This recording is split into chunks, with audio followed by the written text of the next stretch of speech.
In a small village called Umuoma, there lived a woman named Mama Nkechi.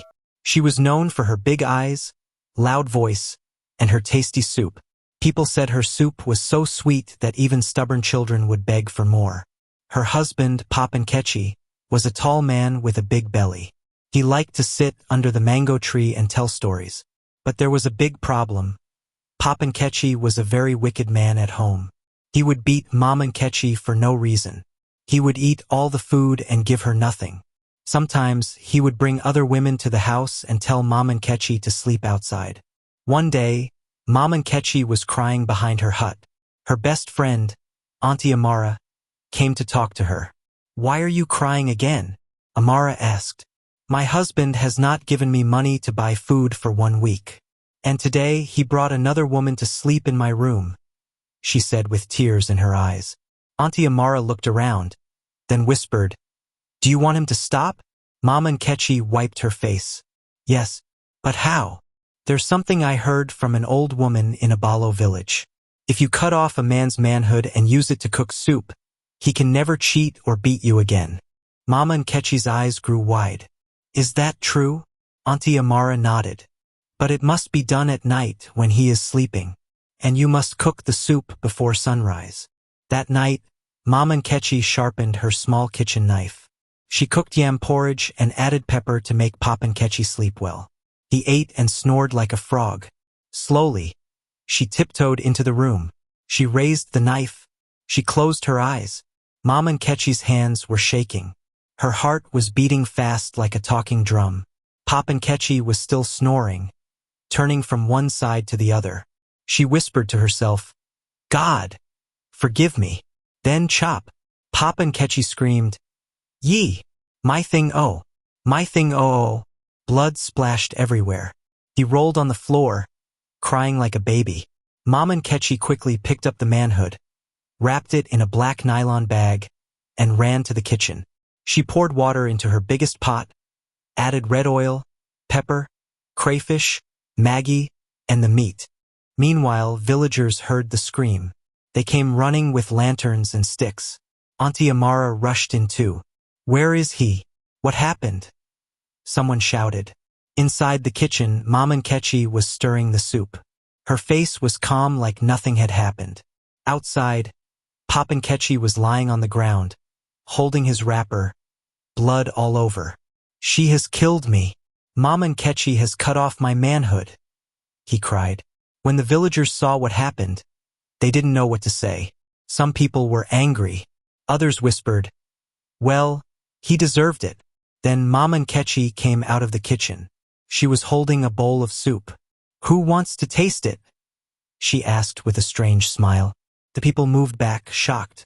Suddenly, Auntie Amara stepped forward and said, "The gods will judge today. But first, let us hear what Mama Nkechi has to say." Mama Nkechi looked at everyone. Her eyes were red.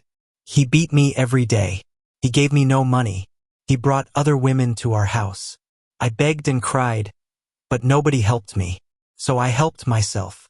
The people were quiet. Even the children who came to look were silent. But something strange was about to happen. As Mama Nkechi stood there, holding the hot bowl of soup, a strong wind blew across the village. The sky, which was clear before, suddenly turned dark. The villagers looked up, confused. "Is rain coming?" someone whispered. Then, out of nowhere, a tall old man with white hair and red beads around his neck walked into the compound. Nobody saw where he came from. His eyes were sharp, and he carried a long staff with a cowtail tied to the top. It was Dibia Okari, the powerful herbalist who lived near the evil forest. Nobody called him unless there was serious trouble. "Where is the woman who cooked a man's pride into soup?" he asked in a loud voice. Mama Nkechi stepped forward slowly. "I am the one." Dibia Okari raised his staff. "This kind of thing has never happened before in this village. You have touched a deep secret. Do you know what you have done?" "I only did what I had to do to survive," Mama Nkechi replied, her voice strong. Dibia Okari looked at the soup. He closed his eyes and sniffed the air. Then he opened his mouth and said, "This soup is cursed. If anyone eats it, Their life will never remain the same. Everyone moved back quickly. A small girl near the door began to cry. Then something even stranger happened. The soup bowl in Mama Nkechi's hand began to shake. It moved on its own. The liquid inside bubbled like fire, even though it was no longer on fire. Suddenly, the soup turned black, and a deep voice came out of the pot. "You dare cook what was meant to give life?" Everyone screamed and ran, but Mama Nkechi stood still, her eyes wide open. The pot jumped from her hands and landed on the ground with a loud bang. From the soup, something started to rise. The villagers screamed as they ran in all directions. Children cried. Women carried their babies and jumped over fences. Even the village chief, Chief Medu, who had just arrived, fell on the ground trying to run. But Mama Nkechi stood still, frozen. From the black soup, a strange creature began to rise. It had no legs. Its body looked like smoke mixed with red fire. Its face looked like Papa Nkechi's face, but the eyes were dark and empty. It floated in the air and pointed at Mama Nkechi. "You have broken the law of the ancestors," the voice said again, deep and loud like thunder. "This soup must not be eaten, and you must pay for what you have done." Mama Nkechi fell to her knees. "I didn't know. I didn't know." Dibia Okiri raised his staff and shouted, "Back to where you came from." The creature laughed, a long and scary laugh that made the leaves fall off trees. "It is too late, old man. She has tasted the power, and now she must finish what she started." The creature turned into black smoke and entered Mama Nkechi's mouth. She screamed. Then silence. Mama Nkechi's eyes turned white. She stood up slowly, but something was different. She looked around, smiled, and licked her lips. Auntie Amara stepped forward, shaking. "Nkechi, are you okay?" Mama Nkechi turned to her, still smiling. "This is only the beginning. One man down. Many more to go." The people gasped. Even Papa Nkechi, still bleeding and weak, shouted, "She's not the same." Dibia Okiri dropped his staff. "She has been taken over. The spirit of vengeance is inside her now, and no one is safe." That night, the village bells rang. The elders gathered. The soup was still there, smoking on the ground. And Mama Nkechi, she disappeared into the forest, laughing. But the next morning, something worse happened. The next morning, the sun refused to shine properly over Umuoma village. A strange gray mist covered the trees, and the birds were silent. Nobody went to the farm. Nobody went to fetch water. People locked their doors and whispered prayers. Chief Medu called an emergency meeting under the big Irako tree. Dibia Okiri sat with the elders. His face looked tired. "Something evil has been released," he said, "and it is wearing Mama Nkechi's body." Just then, a small boy ran into the meeting ground, crying. "It has happened again," he shouted. "Mama Chisholm's husband has disappeared. Blood is all over their room, and the pot of soup is still boiling." The men jumped up and followed the boy to the house. True to his words, the room was a mess. Blood on the floor. No sign of Mama Chisholm's husband. And in the kitchen, a pot of fresh soup. Thick, red, and still bubbling. One of the elders said, "She's doing it again. She's cutting men and cooking them." Dibia Okiri nodded. "The spirit of vengeance has taken full control. She is now Ekwensu's daughter, and she must be stopped before the whole village is finished." But how? Nobody had ever fought a person with a spirit inside them before. And this time it was not just any spirit. It was the ancient one that wakes only when blood cries too loud. That night, people stayed awake. Men hid. Women covered their doors with red chalk. Drums did not beat. Fires did not burn. Then, deep into the night, someone saw her. Mama Nkechi was walking in the middle of the road, barefoot, holding a black pot in one hand and a long knife in the other.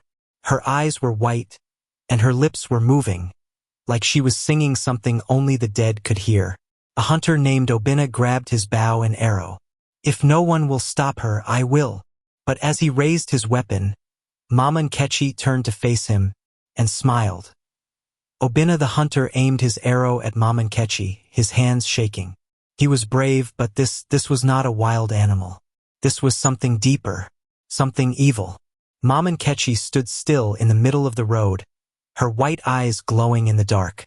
She held her black pot close to her chest and whispered words no one could understand. Her voice sounded like many people were speaking at once. Obinna shouted, "Stop there, woman, or I will shoot." Mama Nkechi smiled again and said in a voice that made the trees shake, "Shoot, hunter. But know this, every arrow that touches me will return to its owner." Obinna didn't listen. He let the arrow fly. Zzzzzzzzh. The arrow moved fast through the air, but just before it reached Mama Nkechi, it turned around and flew back. It hit Obinna in the leg. He screamed and fell. Mama Nkechi laughed softly and walked past him. Her long dress dragged on the ground. Behind her, the pot continued to boil even without fire. She disappeared into the night. By morning, 3 more men were missing. Each time, a pot of soup was found in their homes. The whole village gathered at the shrine. Chief Medu removed his red cap in fear. "What have we done to bring this evil upon us?" he asked. Dibia Okari spoke with a deep voice. "This is no longer about Mama Nkechi. The spirit inside her is collecting something. Something we don't yet understand." A small boy raised his hand. "My grandmother said this happened long ago. A woman was angry, and she called the spirit of the river to punish men who hurt women." The elders turned to Dibia Okari. "Is it true?" He nodded slowly. "Yes, it is called Odiu Nwanyi Miri, the woman of the water. If she enters a body, she will not stop until she collects 12 men. And so far," he counted on his fingers, "6 men are gone." Chief Medu stood up. "Then we have 6 more days before our village becomes a ghost town." The wind blew strong again. Somewhere in the forest, a woman's voice was singing a slow, sad song, and her pot was boiling again. That night, no one in Umuoma village slept. The mothers held their sons close. The wives sat beside their husbands with sharp knives hidden under their wrappers, ready to protect them if Mama Nkechi came again. Even the brave ones were afraid. Nobody wanted to be number 7. Meanwhile, deep inside the forest, Mama Nkechi sat near a big rock. A small fire burned in front of her, but the pot beside her had no fire under it, yet it kept bubbling. Her eyes were still white. Her lips kept moving, but no sound came out. Suddenly, the spirit inside her spoke again. 6 have entered. 6 remain.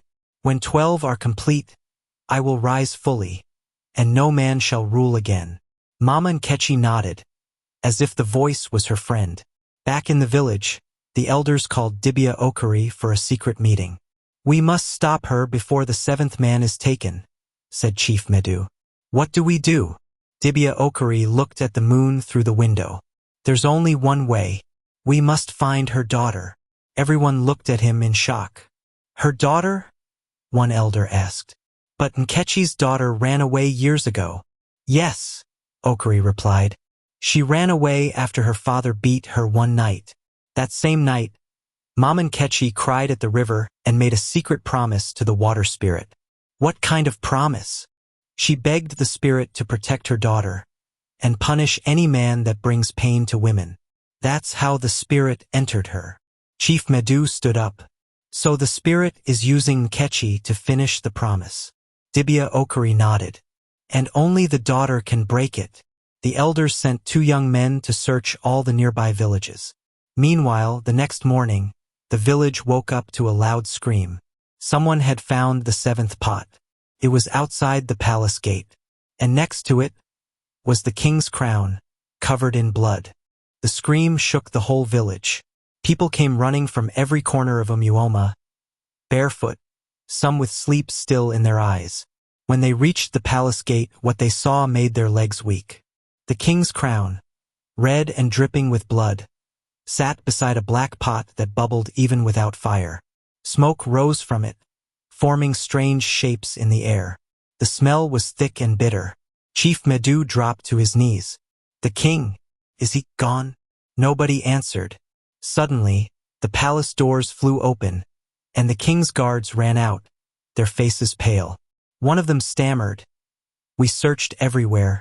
The king's room was empty. Blood on the floor. His bed torn. No sign of him. The villagers began to cry. That is number 7, Dibia Okari whispered, his face full of worry. 5 more and the spirit will take full form. If that happens, even I cannot stop her. Mama Nkechi had now done something no one ever imagined. She had taken the king. Women held onto their husbands tighter. Fathers didn't let their sons out of sight. The market was empty. The drums were silent.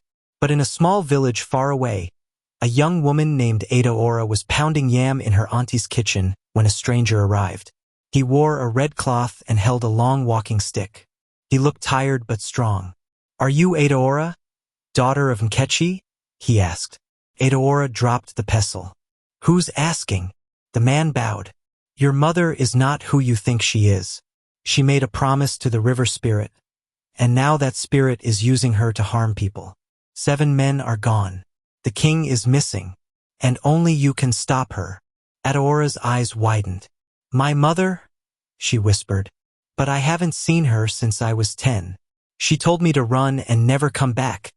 "She was protecting you," the man said. "But now, she needs you more than ever. And so does Umuoma." Adaora looked down at her hands. She was shaking. Far away in the forest, Mama Nkechi stirred her pot again. And behind her, the king was tied to a tree, crying softly. Adaora followed the stranger through thick bushes, rivers, and rocky hills until they reached Umuoma. The village was quiet like a graveyard. Doors were shut. Men were hiding. Women sat near shrines, praying and crying. When the people saw Adaora, they came out slowly. Some pointed. Some whispered, "That's her, the daughter of Mama Nkechi." Chief Medu came forward. "My child, are you ready?" Adaora nodded. "Where is she?" Dibia Okari handed her a small bottle. "This is water from the very river where the spirit entered her. Only your voice, mixed with this water, can break the curse." They led Adaora into the forest. She walked alone, holding the bottle tightly. The wind was cold. The trees bent as if they were watching her. Soon she saw her mother. Mama Nkechi was sitting beside a big black pot. 11 sticks stood around the pot, each one with a man's piece of cloth tied to it. And tied to a tree behind her was the king, weak, crying, and begging. "Mama," Adaora said, her voice shaking. Mama Nkechi turned. Her white eyes blinked. For a moment she looked human. Adaora. "Mama, it's me. Please stop. This is not who you are." The spirit inside Mama Nkechi laughed. "You're too late, girl. One more man, and I become queen of this land." "No!" Adaora shouted. She opened the bottle and poured the river water into the pot. The pot hissed. Smoke rose. The spirit screamed. Mama Nkechi held her head and cried out. Her body shook. She fell to the ground. The black pot cracked and broke into pieces. Silence. When Adaora rushed to her, Mama Nkechi looked at her with normal eyes, for the first time in years. "I'm sorry," she whispered. "I only wanted to protect you." And then, she closed her eyes forever. The king was rescued. The village rejoiced. Men returned to their homes. The drums beat again. And Adaora stayed in Umuoma, helping women and teaching children. When pain is buried, it grows into something dangerous. Mama Nkechi suffered in silence for years, and that pain turned into a curse. We must always speak out, forgive when we can, and seek help before the darkness inside becomes too strong.